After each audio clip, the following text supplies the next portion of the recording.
আপনারা প্রাইমারি জবের জন্য এই প্রশ্নগুলো দেখতে পারেন এবং কমন উপযোগী। পর্তুগিজ ভাষা থেকে নিম্নোক্ত একটি শব্দ বাংলা ভাষায় আত্মীয়করণ হয়েছে। বালতি। বাংলা ভাষার উদ্ভব হয়েছে নিম্নোক্ত একটি ভাষা থেকে। প্রাকৃতিক। কেউ মালা, কেউ তসবি, তাই তো জাত ভিন্ন বলায় এ পঙ্ক্তিটি নিচের একজনের লেখা। লালনসার।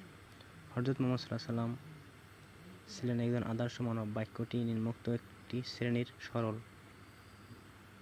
সাধারণ শব্দার্থ অনুসারে বাংলা ভাষায় শব্দ সমষ্টিকে ভাগ করা যায় 3 ভাগে।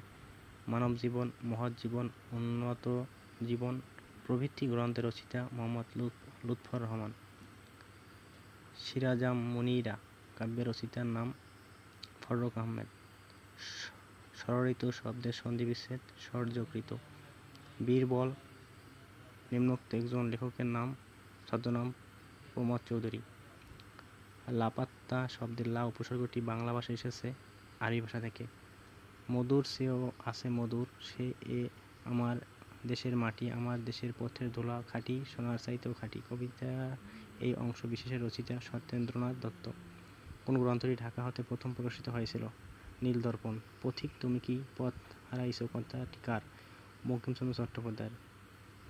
প্রত্যয়গতভাবে শুদ্ধ কোনটি? উৎকৃষ্ট। অচিন শব্দ অপসর্গটি কোন অর্থে ব্যবহৃত হয়? নঞ্চার্থক।